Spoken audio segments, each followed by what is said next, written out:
রাত্রে অদ্রিজা আবার প্ল্যান চেটে বসলো। আমরা সবাই ঠিক আগের দিনের মতোই অপেক্ষাতে, কিন্তু অপেক্ষার শেষ গিয়ে দাঁড়ালো এক ভয়ঙ্কর কাণ্ডে। অদ্রিজাকে করিডোরে নিয়ে যাওয়া হলো। সেই সময় আমি লক্ষ্য করলাম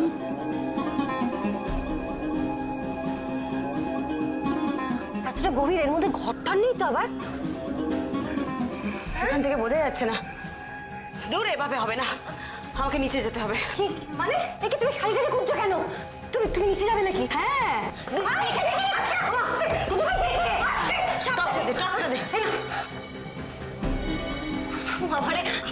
দিদি ভাই, সাবধানে দিদি ভাই, আস্তে।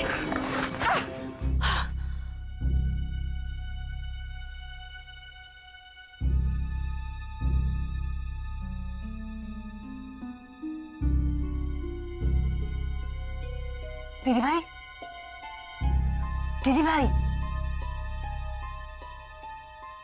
দিদি ভাই, শুনতে পাচ্ছ? আমি ঠিক আছি নন্দা, চিন্তা করিস না, আমি একদম ঠিক আছি।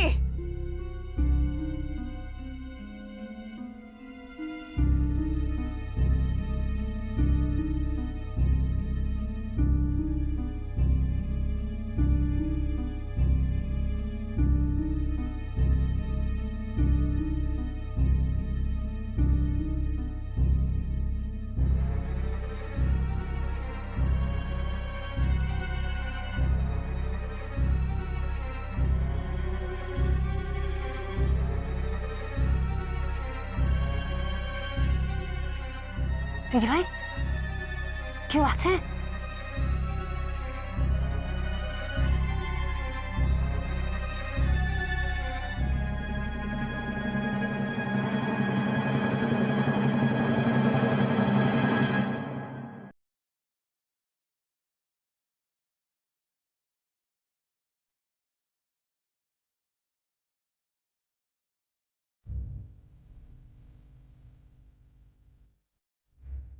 কেউ আছে দিদি ভাই?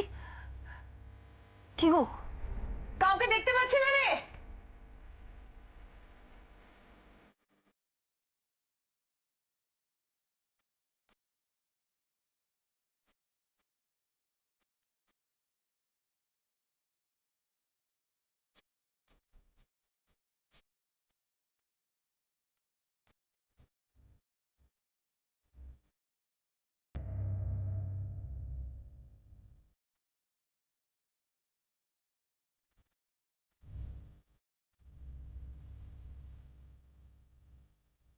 কেউ তো কোথাও নেই, তাহলে পালালো কিভাবে?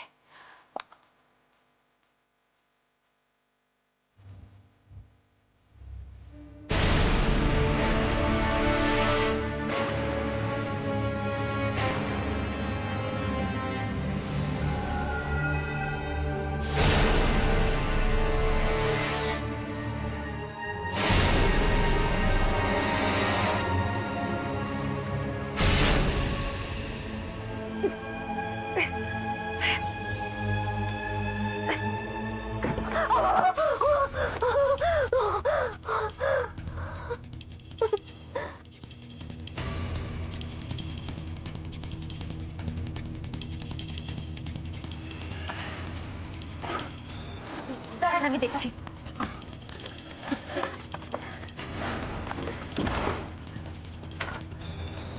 বুঝছে না তো, তালা লাগানো নাকি?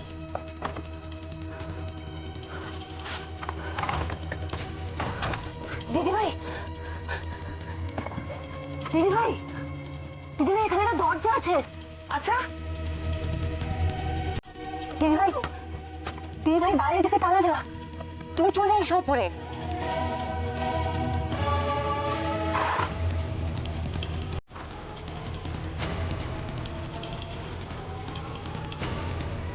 আচ্ছা, মানে এই দরজা দিয়ে পালিয়েছে,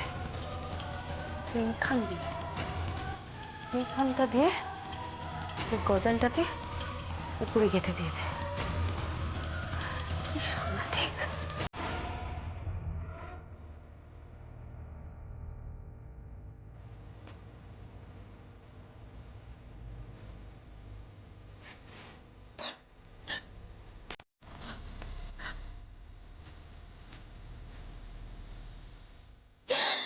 মাধুরী, তুই এভাবে চলে যেতে পারিস না মা। কি করে ঘটে গেল এসব? মা, মা কি হলো মা? কি হলো? ও ও কেন এরকম করলো?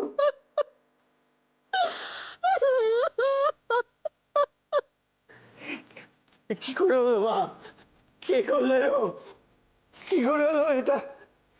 অদ্রিজা, মা।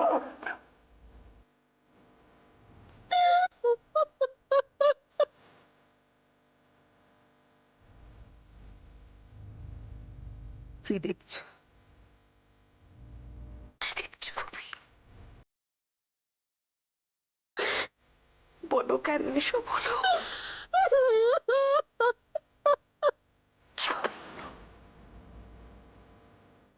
বলো কিভাবে হলো?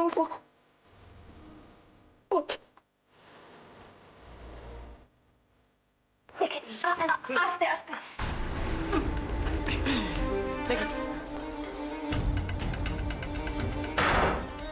নিচে মই ছিল বুঝি? শুধু মই নয়, এত বড় একটা স্টেজে এতদিন ধরে এরকম একটা নাটক চলছিল, তার তো অনেক সরঞ্জাম আছে না, সে সবই আছে নিচে। কিন্তু আমি একটা জিনিস বুঝতে পারছি না, অদ্রিজাকে কে মারলো এভাবে? আমি তো ভেবেছিলাম ওই সবকিছুর পেছনে, কিন্তু নন্দা, অদ্রিজাকে হসপিটালে নিয়ে যাওয়া হয়েছে? জানি না দিদিভাই, আমরা তো তখন থেকে এখানেই রয়েছি। দরকার হয়নি মিসেস মিত্র, ও আর আমাদের কাউকে সময় দিল না।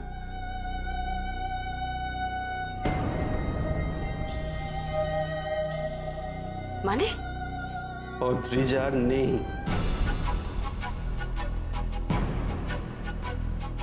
ও গড!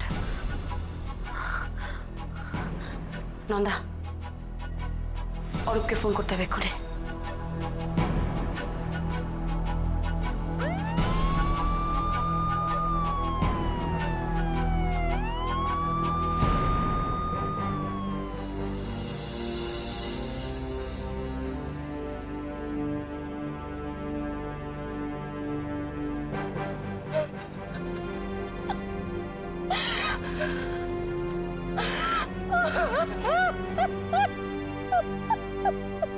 মা,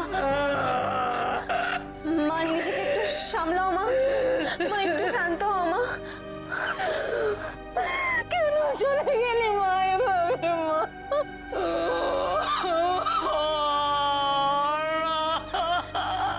দাদা, দাদা তুইও একটু শান্ত হ। মা, মা এরকম করো না মা। গগনি, তুমি পুরো বিষয়টা যদি এবার একটু ডিটেলসে বলো। ত্রিধা, তুমি একটু মায়ের কাছে থাকো, আমরা একটু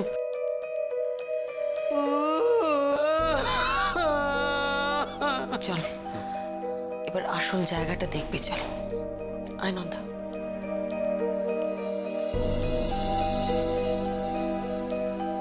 বাবা, এ তো কাহানি মে টুইস্ট। যে ভূত নামা তো সেই খুন, রহস্যময় রহস্যময় মৃত্যু। মৃত্যুটাই শুধু রহস্যজনক নয়, আরো অনেক রহস্য আছে। আমি তো ভেবে কিছু কুলই করতে পারছি না গো। তাহলে রহস্যটা কি এখনো রহস্য আছে, না তুমি আলটিমেটলি সেটাকে ভেদ করতে পেরেছো? এখনো পুরোটা ভেদ করতে পারিনি অরূপ। এই রহস্যের অনেক শাখা প্রশাখা আছে, আর একটু সময় লাগবে, আরো কিছু স্টেপ বাকি। আরো সময়? আমি কাছাকাছি পৌঁছেছি, তবে আর একটু। আয়।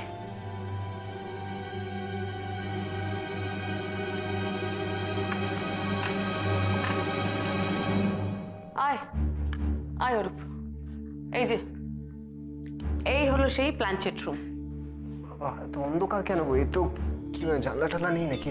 আরে বাবা, জানলাটা খুললে তো আর অন্ধকার থাকতো না, টাইট হয়ে গেছে, খুলছে না। টর্চের আলো আছে, অনেক মোমবাতি আছে, জ্বালিয়ে দেবো? টর্চ মোমবাতি কেন মানে?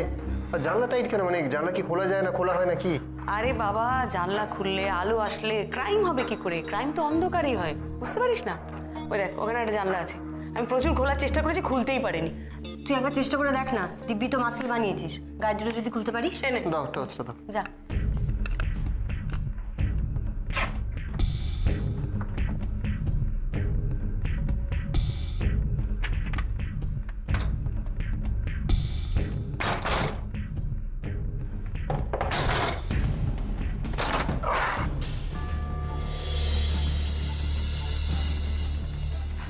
দেখলে ভাই কেমন এক চান্সে খুলে দিল।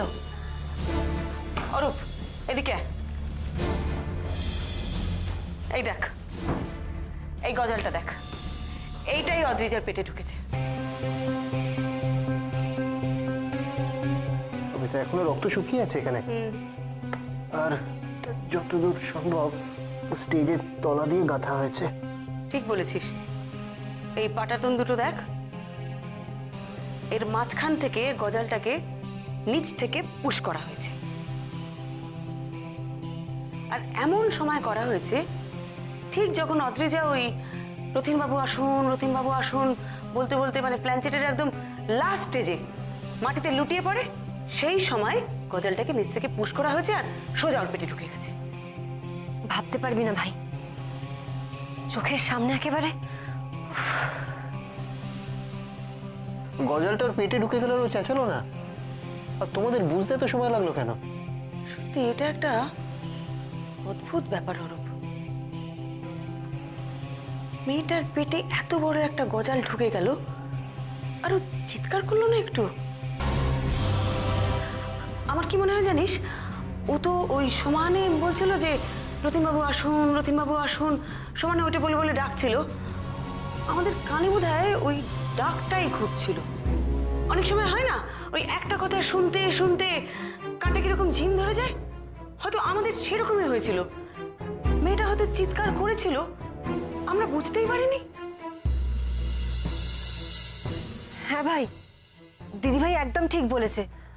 হয়তো ওই ওই ডাকটার মধ্যেই ও লুটিয়ে পড়ে আর তখনই আর্তনাদ করে, যেটা আমরা শুনতে পাইনি। বা আরেকটা জিনিসও হতে পারে, হয়তো আর্তনাদ করার সুযোগটাই পাইনি, তার আগেই সব শেষ হয়ে গেছে। ট্র্যাজিক, সাংঘাতিক মৃত্যু। এদিকে আয়, তোকে আরো একটা জিনিস দেখাই। এটা কি? এই দেখ, গুপ্ত দরজা।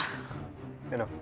এই গজাল ছাড়াও এর নিচে এমন অনেক জিনিস আছে যেটা দেখলে তুই চমকে যাবি। এখানে যেতে হবে আমাদের অরূপ, তবে এখানে যেতে গেলে না আমাদের একটা বড় টর্চ লাগবে। ময়দা নেবে ময়দা, হ্যাঁ। আর দুধটা গোয়ালার থেকে নেবে। হ্যাঁ। দেখো যেন যে জল মেশাতে না পারে। বেশ। আমি যাই, দেখি ওদিকটা দিক। আরে এই দেখো চলে যাচ্ছ, আর কি কি লাগবে সেটা বলবে তো। আরে তোমায় তো বললাম 5 রকম ফল নেবে। ফল, হ্যাঁ। গুড় নেবে, ঘি নেবে, হ্যাঁ। চিনি নেবে, হ্যাঁ। গোবিন্দভোগ চাল নেবে।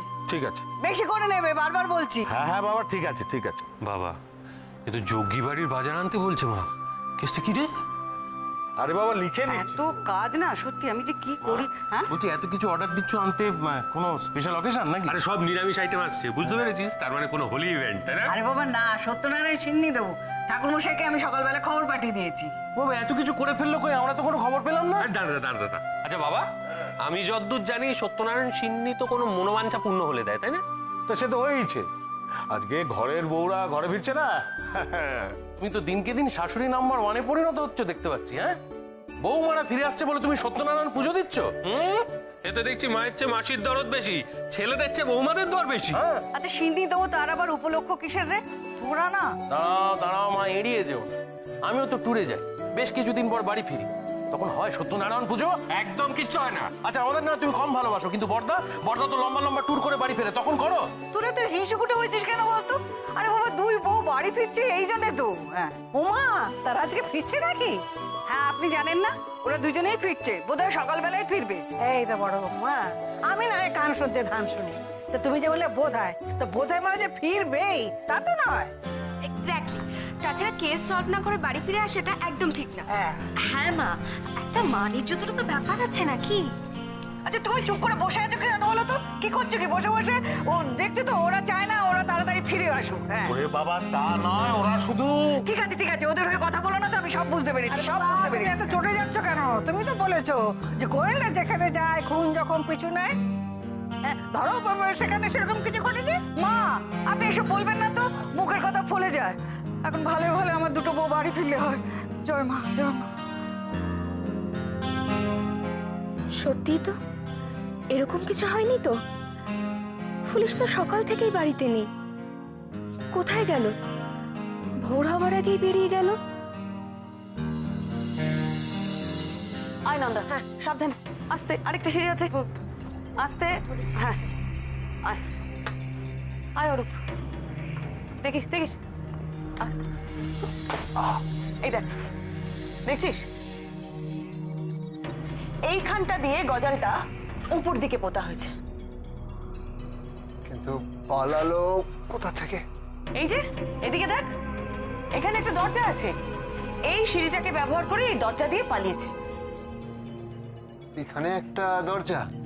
জানিস অরূপ, আমার ধারণা এই দরজাটাকে ঘিরে এই ঘরের একটা গল্প আছে, এবারের কোনো পুরনো গল্প। ওরে আরে কি হলো? লাগলো? উফ, কি এখানে? এটা তো আইস ট্রে।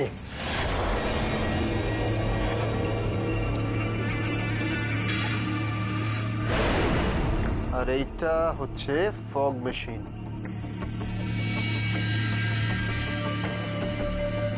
বুঝলি অরূপ, আত্মা আসার এটাই হচ্ছে আতুর ঘর। তার মানে প্ল্যানচেটের সময় এই ট্র্যাপ ডোরটা খুলে দেওয়া হতো ধোঁয়া আসার জন্য, যেটা আমরা স্টেজের উপরে দেখতে পেতাম। তোর কি তাই মনে হয়? তুমি বলো, তা না হলে ধোঁয়াটা আসতো কোথা থেকে? আচ্ছা, তুই তো প্ল্যানচেটের সময় আমার সাথে চোখ খুলেই বসেছিলি, তখন তুই এই যে গুপ্ত দরজাটা এটা খুলতে দেখেছিলি?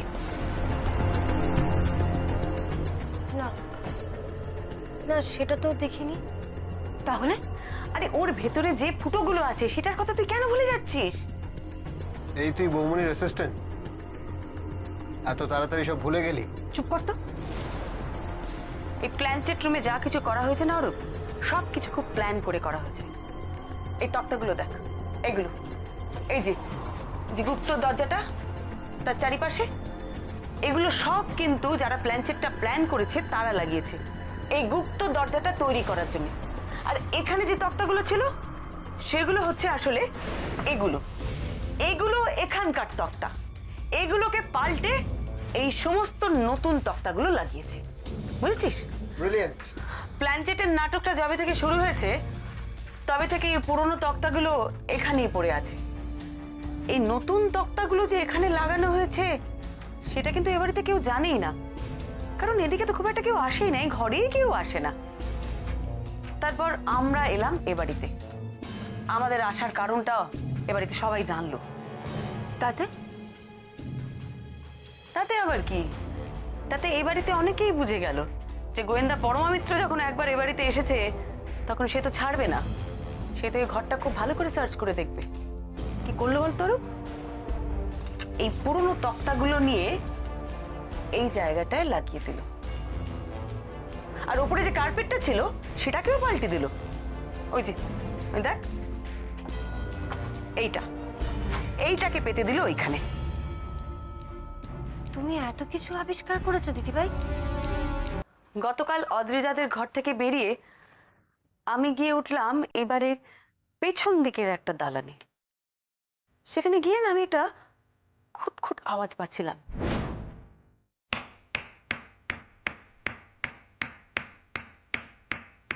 আওয়াজটা কোথা থেকে আসছে? খুব কাছ থেকেই মনে হচ্ছে। কিসের আওয়াজ? তখন আমার সন্দেহ হয়েছিল ঠিকই, কিন্তু আওয়াজটা কিসের সেটা আমি বুঝতে পারিনি। এখন বুঝলাম, আসলে তখন এই তক্তাগুলো লাগানো হচ্ছিল, ওটা ওই পেরেক ঠোকার আওয়াজ। কি হয়েছে বলতো? আমরা এই ঘরে আসবো জেনেই এই ঘরের তক্তা, কার্পেট সবকিছু বদলে ফেলা হলো। ভাব শুধু। আর তক্তাগুলো তো এদিক থেকে রং করেছে। হ্যাঁ, এখানে কিরকম দম বন্ধ হয়ে আসছে না? ওপরে চল, ওপরে গিয়ে সব বলছি। আয়, দেখে ওঠো দিদি। সাবধানে।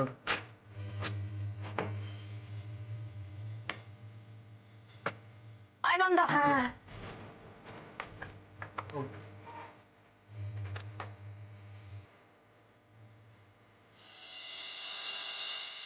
বাবা, দিদিভাই এসব কাজ কি করে করতো গো? আমার তো এবার দম বন্ধ হয়ে গেল।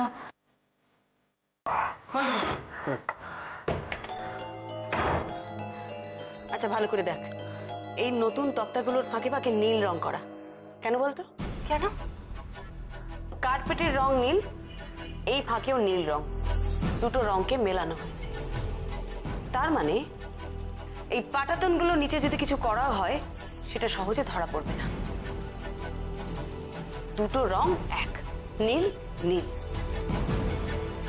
তোরা নিচে ওই আইস ট্রেগুলো দেখলি? ওর উপরে নিশ্চয়ই ড্রাই আইস রাখা হতো। আর ড্রাই আইসটা নিয়ে এই যে স্টেজের ফুটো ফুটো করা অংশগুলো আছে না, এর তলায় ধরা হতো। ড্রাই আইস জানিস তো, ড্রাই আইসের ধোঁয়া খুব একটা ছড়ায় না, যেখানে ধরা হয় সেখানেই জমে থাকে। ড্রাই আইসের ধোঁয়া এই ফুটোগুলোর কাছে জমাট বেঁধে থাকতো, তাই স্টেজের উপরে এই যে ফুটো ফুটো করা আছে সেগুলো কারোর নজরে আসতো না। কি বলছো দিদিভাই? এ তো অনেক বুদ্ধি নিয়ে কাজ করেছে গো। হ্যাঁ, বুদ্ধি নিয়ে করা তো বটেই। যখন প্ল্যান চেট করা হতো সবাইকে বলা হতো চোখ বন্ধ রাখতে। কৌতূহল বশত কেউ যদি চোখ খুলেও ফেলে তাহলে তার নজর যাবে কোথায়? আত্মার ওই ভয়ঙ্কর গলা আর আত্মার মুখের দিকে। এদিকে কারোর নজরই আসবে না। আর নিচে যে ওই ফগ মেশিনটা দেখলাম, ওটা দিয়ে কি হয়? বলবো বলবো, সব বলবো। একটা একটা করে জট ছাড়াতে হবে আমাকে। সব জটগুলো ভূতের মতন তাড়া করে চলেছে আমায়।